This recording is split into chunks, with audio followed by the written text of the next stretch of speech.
El sufragisme.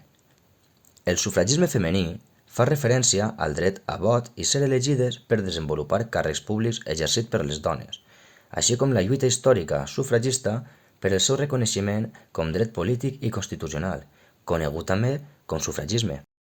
Constitueix un element essencial del sufragi universal i la democràcia. Encara tenint en compte que en moltes cultures les dones comptaven amb drets polítics o havien lluitat per el seu reconeixement amb anterioritat, la historiografia occidental tendeix a considerar que el moment inicial del moviment sufragista contemporani se situa al 1848, al segle XIX, en Estats Units, amb la declaració de sentiments de Sèneca Falls, i a pesar de que durant el segle XX la majoria de països del món ja havien reconegut el dret a les dones al vot i a ser votades, encara hi ha països que no ho han reconegut.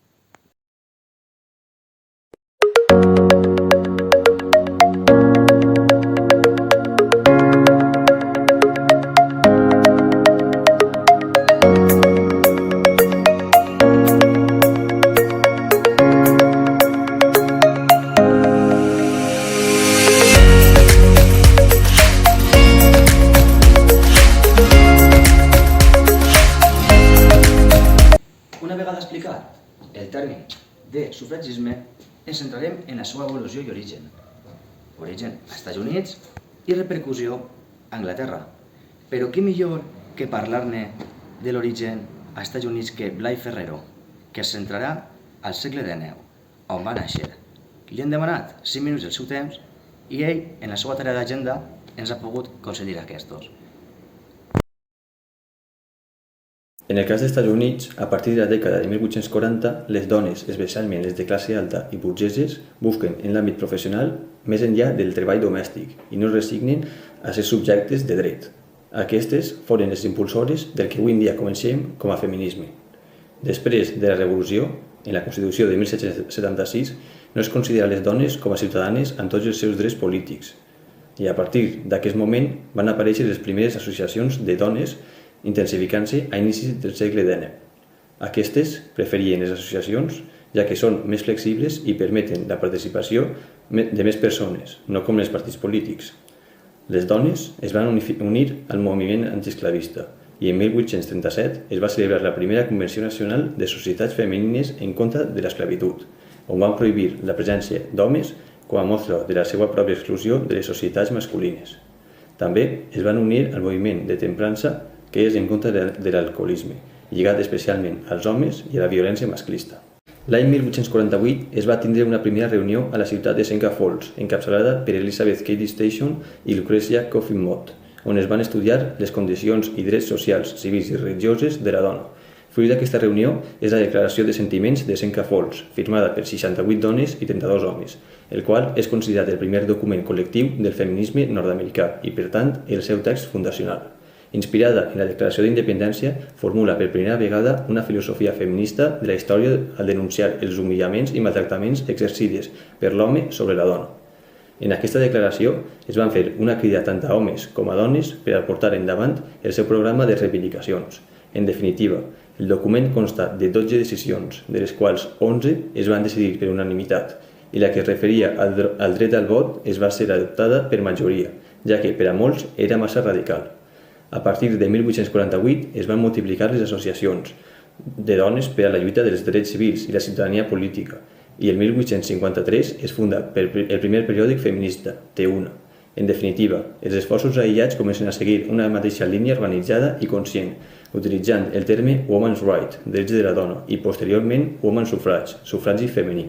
El 1863 es va celebrar la primera convenció de la Lliga de la Llibertat Nacional de la Dona, Women's National Loyal League, on es va organitzar una campanya que va arribar a aconseguir més de 400.000 firmes per abolir l'esclavitud i el treball forçós, fet que va contribuir a que en 1865 s'aprovaren aquestes reformes.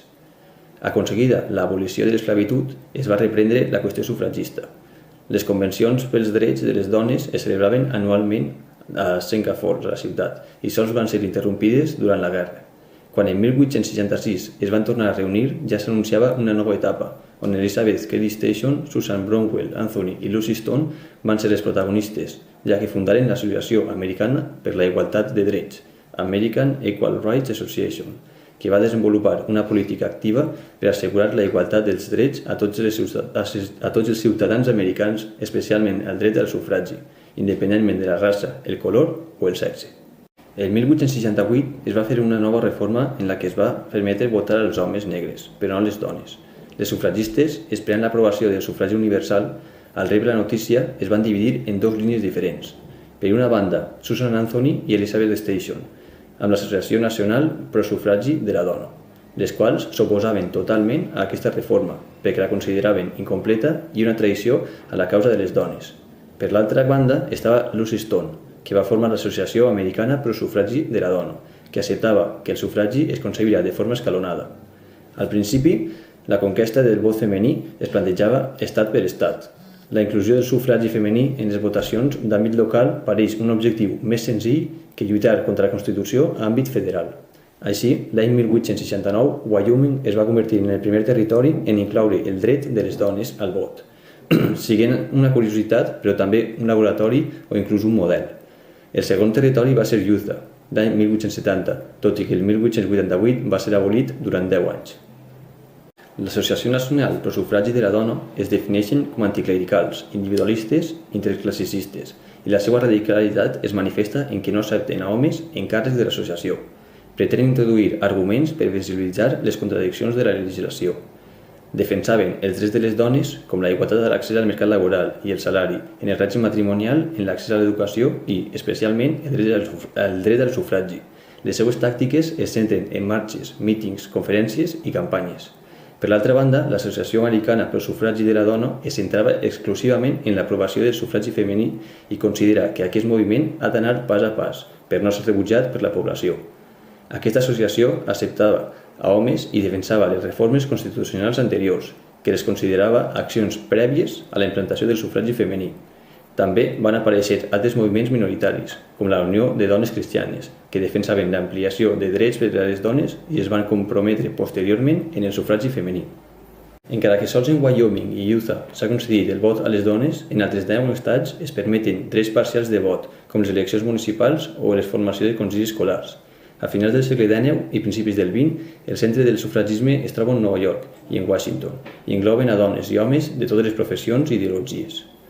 Per a unir forces i intentar aconseguir majors resultats, el 1890 les dues grans associacions sufragistes es van unir en l'Associació Nacional Americana Pro Sufragi de la Dona. Després d'uns anys d'acció conjunta, el 1915, durant el lideratge de Carrie Chapman Catt, va entrar en vigor la 19a esmena, la qual va instaurar finalment el sufragi femení. La nova associació sufragista es va centrar en la unitat de l'organització i en mantenir la seva cohesió. Aquest és el propòsit de les convencions anuals, però també desenvolupen un treball militant per a guanyar adeptes a través de la publicació de folletos periòdics, llibres i pretenen, a més, cridar l'atenció pública amb grans manifestacions. Interessant. Doncs ara ens centrarem en el segle XX, un camp que donarà Fernando Marín, que al igual que Blai, també ens ha donat uns minutets per a nosaltres. Dis vídeo. En el apartat de simbolisme en Estats Units anem a veure tres imatges distintes. La primera imatge, com podem comprovar, és d'una manifestació que hi va passar en Washington DC el 3 de març de 1913. En aquesta manifestació van participar més de 100.000 sufragistes que van anar des del Capitoli i travessant tot Pennsylvania Avenue i demanaven una emenda que permetira el vot femení. En la següent imatge podem comprovar una publicació del mapa dels Estats Units de National Woman Suffrage Company que va ser publicada en 1977. En la part esquerra i la part dreta estan ordenades cronològicament els estats que van aprovar el sufragi femení. En l'última foto podem comprovar que hi ha dos sufragistes que estan subjectant una pancarta. Les dos sufragistes són Catherine McCormick i Charles Parker. La pancarta és de National Woman Suffrage Association, com podem comprovar, i va ser publicada el 22 d'abril de 1913. En els personatges més importants tenim, primerament, Elizabeth Cady Stanton. Va néixer en Nova York el 12 de novembre de 1815 i formava part d'una família acomodada, ja que el seu pare era un important advocat. Gràcies a la professió del seu pare, es va donar compte de que el sistema era molt injust a les dones del segle XIX. Va participar en la convenció del Seneca Falls, com ja ha parlat del meu company abans Blai, però encara abans d'això ja era un important activista abolicionista. És tant que es va casar amb Henry Bruce Stanton, cofundador del Partit Republicà dels Estats Units. En 1869, junt a Susan B. Anthony, a la que va conèixer en Seneca Falls, van formar el National Women's Suffrage Association, que es va separar de l'American Women's Suffrage Association. Per què motiu? Perquè pensaven que la 15ª enmienda era injusta per a les dones, ja que això les permetia el vot dels barons de raça negra. Elizabeth va escriure molts llibres, articles i discursos, però un dels més importants va ser en la revista The Revolution, d'un important activista com era Parker Pillsbury, que era una crida a que es juntaren a aquest moviment totes les dones obreres. Va morir el 26 d'octubre de 1902 com una leyenda en el moviment sufragista. La següent és Lucy Stone, que va néixer el 13 d'agost de 1818 en Boston. Va néixer en una granja en la que es va donar compte que el home era qui tenia poder en el sistema. És tant que es va proposar estudiar i treballar per independitzar-se. En el moment en què comença a treballar als 16 anys, amb els seus germans barons i dones, es dona compte de la bretxa salarial que hi ha. Perquè fent el mateix treball que els seus germans barons, cobra menys diners.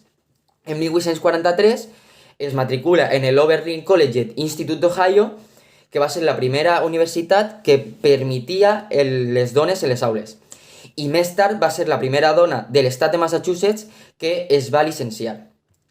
Pel seu camí universitari va conèixer a moltes altres persones abolicionistes i sufragistes, però no va ser fins 1847 quan va fer el primer discurs en l'església del seu germà, quan es va consagrar com una de les principals oradores d'aquest moviment, quan va conèixer a Elizabeth Cady Stanton i Susan B. Anthony.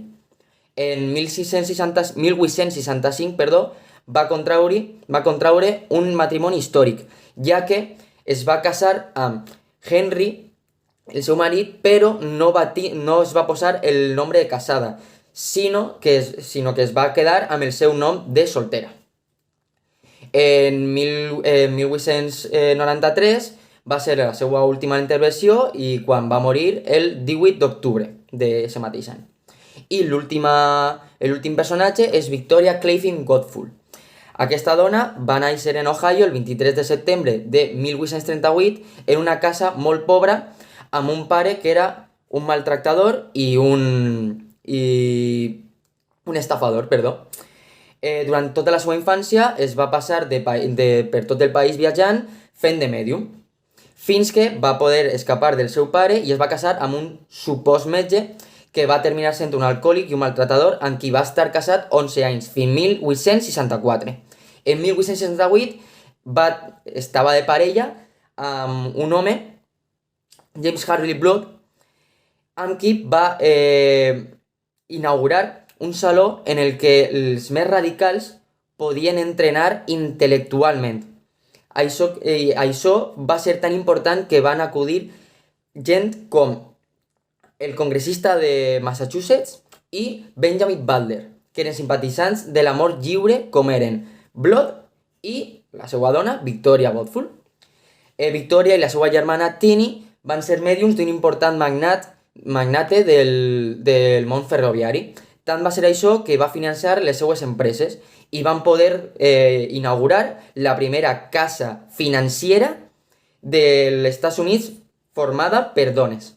Tant va ser així que van formar una fortuna i van obrir el seu propi diari, anomenat Bothwell and Crayfield's Weekly. En 1872 va passar a la història presentant-se a la candidatura de la presidència dels Estats Units amb el Partit de la Igualtat dels Drets. En aquest mateix any va ser ratificat i més tard, el 2 de novembre, en aquest mateix diari, en el Bothwell and Crayfield's Weekly, van publicar un article en el que acusaven a un important ministre de Brooklyn d'adulteri. Tant va ser això que el van ser encarcelades i van tindre que pagar una multa de més de $500,000. En 1877 es van anar a Anglaterra, on van acabar la seva vida seguint sent sufragistes importants, fins que va morir el 9 de juny de 1827. Una vegada vistos segle XIX i segle XX a Estats Units i abans d'entrar a Anglaterra, parlarem de les figures destacades, de la mà de Candela Pastor, un especialista en aquest tema. Avui parlarem sobre les principals figures del sufragisme en Anglaterra. El moviment sufragista sobretot va estar protagonitzat per dones pertanyents a la petita burgesia, com podem observar en obres com la de Mary Poppins. Més tard va anar acollint a dones de totes les classes socials, com del proletariat, de la pagesia, de la petita burgesia i fins i tot de la noblesa, aconseguint així el dret a vot en 1918. La pel·lícula Sufragistes del 2015 dona una visió de les primeres participants en el moviment britànic en favor del sufragi femení a finals del segle XIX i principis del segle XX, que és el moment en el qual nosaltres ens situem. Com sabem, la família Pankhurst ha jugat un paper molt important en el sufragisme. Total, que parlarem molt sobre aquesta, encara que també explicarem altres personatges que han marcat molt en aquest moviment. En primer lloc, parlarem sobre Emmeline Golden Pankhurst, una de les grans responsables del vot femení, símbol i líder del moviment sufragista nascut en Anglaterra. Va néixer en Manchester el 1858 i va morir en Londres el 1928. En 1879 es va casar amb Richard Marsden Pankhurst, un advocat que junt a ella va treballar per la lluita femenina, el qual va ser pare de les seues 5 filles. Emmeline Pankhurst va ser una activista britànica que va fundar en 1892 la Lliga en favor del dret de la dona, un moviment sufragista que el seu primer assoliment, 2 anys després de la seva creació, va ser la consecució del dret a vot en les eleccions locals per a les dones casades. En 1903 va fundar la Unió Política i Social de la Dona, de la que es va convertir secretària general, i les seves components van ser anomenades com sufragistes, i quienes van causar una verdadera revolució en l'època per les seues tàctiques de per la raó o per la força. Des d'aquest càrrec es va enfrontar amb membres del Partit Liberal Britànic, que era el principal obstacle per l'obtenció del sufragi universal femení. Per aquest motiu, Emmeline va ser detinguda fins i tot en 3 ocasions entre el 1908 i el 1909. A partir d'aquest moment, la Unió Social i Política va ser dirigida des de París per la seva filla Christabel Pankhurst. Després de l'esclatament de la Primera Guerra Mundial, Christabel va ordenar detindre totes les accions reivindicatives i el govern, en resposta d'aquest, va alliberar a tots els presoners, en el qual estava incluïda la seva mare, Emmeline. Unes poques setmanes abans de la mort d'Emmeline, el govern va promulgar una llei a favor del sufragi femení i així Emmeline va veure que el seu objectiu s'havia fet realitat. Ara bé, parlarem sobre Emily Davison, nascuda en Londres l'11 d'octubre de 1972. Va ser una activista britànica i màrtir del moviment sufragista i va morir atropellada per un cavall en l'hipòdrom d'Epsom en 1913. La seva trajectòria estudiantil va ser un tal complicada, però no obstant això va aconseguir costejar-se una educació universitària. Gràcies a aquest motiu, Emily va treballar com a mestra d'escola, el que li va permetre recaudar suficients diners per estudiar lletres en la Universitat d'Oxford. Va obtenir honors de primera classe en els seus exàmens finals, malgrat que les dones no podien accedir a graus en Oxford. En 1906 es va afiliar a la Unió Social i Política de les Dones, comprometent-se a defendre els drets de les dones. Arrel de portar diversos actes contra l'opressió i violació dels drets de les dones, sumant-li la seva impotència que Emily havia viscut a lo llarg de la seva vida, va ser detinguda i encarcelada per diversos delictes. Finalment, les seues peticions a favor de les dones i en la seva pròpia defensa van resultar nul·les, però per lo que es va declarar en huelga de fam durant la seva instància en la presó de Strangways. Més tard, en la presó de Holloway, com senyal de protesta, es va llançar per una escala de ferro, sofrint ella graus danys en la columna vertebral. El 4 de juny de 1913 pretendia assistir al derbi de Epsom per així aconseguir el vot femení. El seu objectiu era col·locar un cartell sufragista en el cavall del rei Jorge V, la qual cosa li portaria a la seva mort perquè no va calcular bé el seu plan, i va ser brutalment golpejada per l'animal, morint 4 dies després per l'accident a causa d'una fractura en el crani. Aquest succés està reflectit en la pel·lícula que ha nombrat al principi de les sufragistes de la pel·lícula del 2015. En tercer lloc, parlarem sobre Millicent Garrett. Millicent Garrett va néixer l'11 de juny del 1847 en una família nombrosa i d'alt nivell econòmic.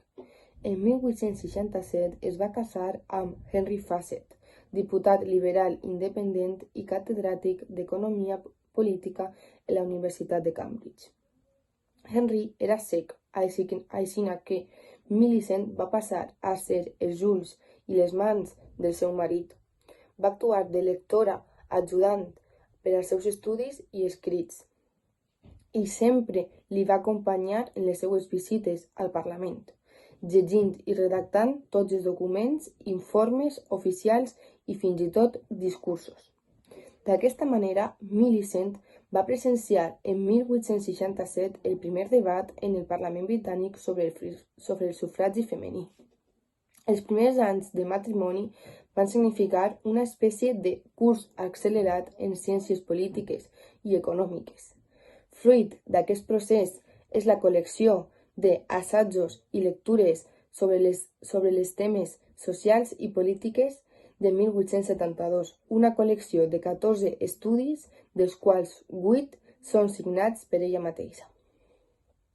A partir del 1884, Garrett Fassett es va dedicar de ple al moviment sufragista britànic, arribant a presidir durant 12 anys la Unió Nacional de la Societat del Sufragi Femení. En 1917 va publicar La posició de la dona en economia, on denuncia les barreres d'entrada al mercat laboral que pateixen les dones i on reclama la igualtat d'oportunitats a tots els nivells.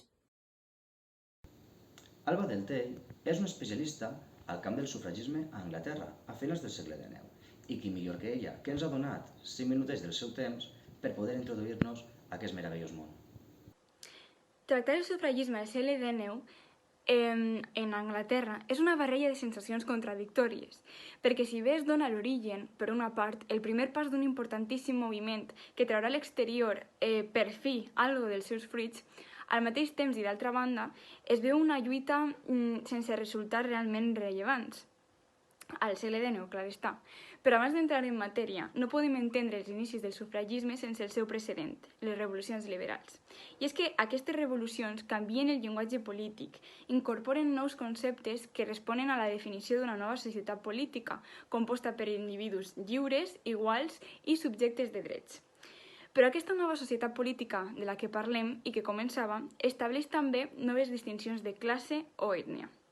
En un cas diferent, estem les dones, ja que se'ns excloïa a totes, sense importar l'ètnia o les classes. En aquest context, els moviments sufragistes es van complementar en idees formulades a ambdós costats de l'Atlàntic, és a dir, l'intercanvi d'experiències, d'estratègies entre tots aquests van facilitar la petjada del sufragisme nord-americà a Gran Bretanya i, de la mateixa manera, la influència de la dura lluita britànica de la dona va influir en l'ànim de les dones americanes. El sufragisme britànic va ser el segon que va aparèixer de forma organitzada, després del nord-americà, i comença a agafar forma a partir de la segona meitat del segle XIX, en la dècada de 1850. A Gran Bretanya, la primera petició per la igualtat la va protagonitzar un comitè de dones que havien ingressat al 1848 i 1849 en els dos primers centres superiors londinencs per a dones. La petició comptava amb 2.600 signatures quan es va presentar el 1856 al Parlament i va ser àmpliament rebutjada. Però va ser precisament aquest rebuig el que va donar lloc a la formació d'un autèntic moviment, un moviment que a poc va anar sumant triomfs. Per exemple, algunes de les reformes socials favorables a la dona que es van donar a partir de 1856 són la llei del divorci parcialment liberal de 1857, dic parcialment ja que fins a 1891 el marit tenia dret a segrestar i tancar a la seva dona. També trobem el control dels seus ingressos aconseguit en 1878 i després de les seues propietats, i els primers títols de llicenciatura per a les dones també en aquest any. No obstant això, com ja va passar als Estats Units, el sufragisme britànic va acabar per dividir-se, d'una banda en una ala moderada, el corrent constitucionalista, que va sorgir al 1860, i d'altra una radical, d'acció directa, que va sorgir ja a principis del segle XX. Evidentment, el que jo tractaré serà el sufragisme moderat.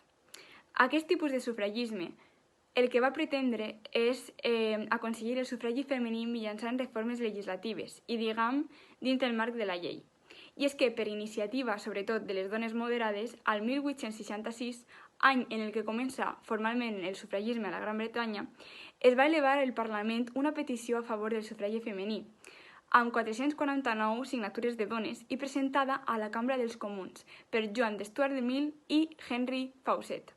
La qüestió és que la petició només va ser recolzada per 80 vots i va ser aleshores quan, en 1867, van procedir a crear un moviment permanent, la National Society for Women's Suffrage, liderada per Lydia Becker, a la qual van succeir un bon nombre d'associacions sufragistes a tota Gran Bretanya. També, moltes militants provenien de les files del Partit Liberal i donaven suport a qualsevol candidat que defensara el sufragisme, però amb el temps i davant les repetides negatives parlamentàries i també vist que cada any, des de 1870 fins a 1878 i des de 1884 fins a finals de segle, es van presentar projectes privats de llei a favor del sufragi femení, que al final no van donar lloc a cap resultat tangible. Entonces, a partir d'aquest moment, el moviment va adoptar una política molt més unitària i tal contundència va facilitar que al 1897 es transformara en la National Union of Women's Suffrage Societies, unint a totes les agrupacions sufragistes que existien en aquell moment. Les integrants d'aquesta organització van ser denominades sufragists i la seva líder, Millicent Garrett, en 1871, ja defensava la participació política de les dones. Doncs ella aclamava que els interessos de les dones no quedaven representats pels homes i també apel·lava al seu dret a l'educació i a la independència econòmica, encara que no per això es va oposar al paper que la dona exercia socialment. La última organització que hem comentat es va situar en una línia conservadora i supeditada a l'ordre establert, però amb tot no va trobar en les institucions dominants el suport que ella realment requeria i que ella realment necessitava. Així que finalment, després de quasi mig segle de lluita moderada, la tenaç resistència de les forces polítiques va provocar, altra vegada, la radicalització del moviment, que es va expressar des de principis del segle XX fins a la Primera Guerra Mundial. Este moviment es va traduir al sufragisme radical militant, el de les sufragetes, que actuaran a través de vagues de fam, d'encadenaments, de sabotatges a líders polítics, entre moltes altres coses. I és que al final podem veure com el moviment sufragista es veurà en una gran disjuntiva. Per a algunes, seguir amb la lluita no tenia cap sentit perquè ja havien aconseguit la seva meta, però per a altres encara faltaria un gran camí. I ara, per finalitzar, coneixerem a una persona que, al igual que Alba, també és especialista al camp del sufragisme d'Anglaterra. S'anomena Pau Soldevila, i qui millor que ell per poder introduir-nos en aquesta matèria. L'inici del segle XX va suposar una sèrie de canvis en la societat anglesa.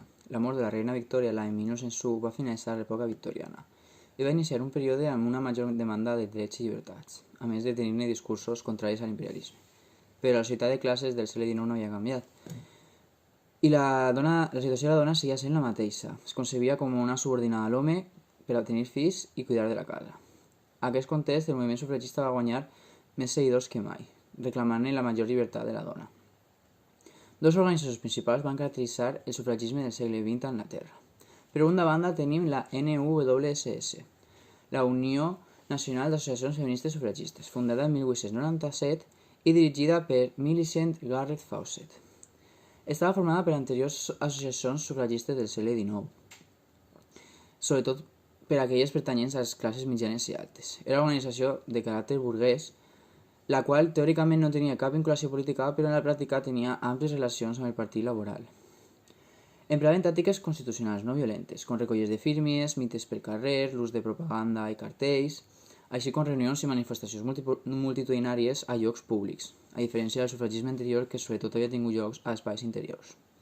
Per altra banda, es va fundar l'any 1903 la WSPU, la Unió Social i Política de les Dones, fundada i dirigida per Emmeline i Christabel Pankhurst, mare i filla, respectivament. Era exclusivament femenina i acceptava dones de totes les classes socials, a més de no vincular-se a cap partit polític. Popularment se'ls va conèixer com a sufragets, un nom que li va donar el diari Daily Mirror, de forma despectiva però que elles mateixes empraven per a referir-se al seu partit. A diferència dels anteriors, les sufragets es van caracteritzar per emprar tàctiques més actives i agressives. El seu lema era Deed, no words, que vol dir fets, no paraules, en referència a les mesures que estaven dispostes a realitzar per aconseguir el vot femení. Aquestes tàctiques que van emprar els sufragets van patir una progressiva radicalització, distingint-se dos períodes principals abans de la Primera Guerra Mundial. Entre els anys 1903 i 1911 es van realitzar mitis i propaganda, però també van interrompre en locals públics i van boicotejar actes públics. Aquestes mesures, que ja eren prou radicals per a l'època, es van veure extremades en els anys 1912 i 1913, en la destrucció de negocis o els incendis d'esglésies i edificis públics, aplegant-ne a haver autèntiques batalles campals. Degut a aquests fets, moltes integrants del partit van abandonar les seues files buscant-ne un activisme més pacífic, com va ser el cas de Sylvia Pankhurst, filla de Emmeline Pankhurst. El cert és que la majoria dels actes sufragistes eren durament reprimits per les autoritats, amb molta violència i humiliació pública. Per aquests motius, les sufragies que eren empresonades van adoptar la tàctica de declarar-se en vaga de fam, un fet que va desprestigiar molt al govern de l'època, ja que en la majoria de les ocasions eren alimentades forçosament. Respecte al simbolisme i a la iconografia que tenia aquesta organització, es van emprar tres colors corporatius que les caracteritzaven, el morat, el blanc i el verd. Aquests colors, que es trobaven en tota la seva propaganda i en la seva vestimenta, les diferenciaven d'altres associacions feministes. Per primera vegada es va emprar el màrqueting amb fins polítics, i amb el logo d'aquesta associació o els seus colors es van crear tota mena de productes com van ser calendaris o jocs per a xiquets. Però deixant de banda les diferents tàctiques o, diguem-ne, polítiques d'aquestes organitzacions, el cert és que les dues van tenir característiques molt semblants. Moltes dones van transitar d'una a altra organització o inclús van pertànyer a les dues a la vegada, a més de les dues tenien el grup d'homes que les suportaven. Però el més important és que les dues compartien un objectiu comú, el sufragi femení. I és que a diferència del sufragisme del segle XIX, el sufragisme XIX que defenia majors drets i llibertats per al conjunt de les dones, al segle XIX totes aquestes idees es van resumir en una, el sufragi femení. Ja que concebien aquest com el primer pas que havia de donar en la societat cap a la igualtat, i amb el qual la resta de drets i llibertats vindrien de forma natural. Per exemple, la WSPU defensava que la seva lluita suposaria un benefici nacional i no una imposició dels seus interessos particulars. El fet és que en l'arribada de la Primera Guerra Mundial, el moviment sufragista es va aturar. Els homes van partir a la guerra i les homes van haver-ne de realitzar la mà d'obra a mà masculina. La pròpia Emmeline Pankhurst va demanar que s'aturaren tots els moviments fins al final del conflicte armat. El govern va acceptar una treva i les sufragistes empresonades van ser alliberades. Fins al final de la guerra no es va reprendre el moviment, el qual va aconseguir el seu objectiu finalment en l'any 1928.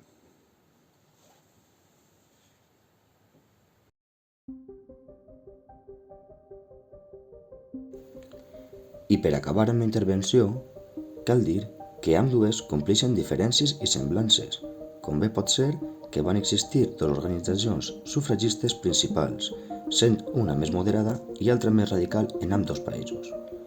En quant a diferència, a Estats Units, les organitzacions moderada i radical s'uniren per a un fi comú, i en quant a Anglaterra, a pesar del tret comú, mai s'uniren, sent la WCPU qui va tindre un predomini sota l'altra.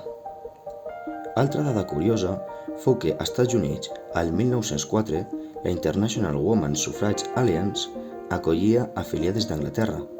Pot dir-se que les diferències entre les feministes d'Anglaterra i dels Estats Units no eren molt notables, radicant més en l'estil i l'èmfasi, i encara que les situacions i mutacions polítiques foren diferents en ambdós països.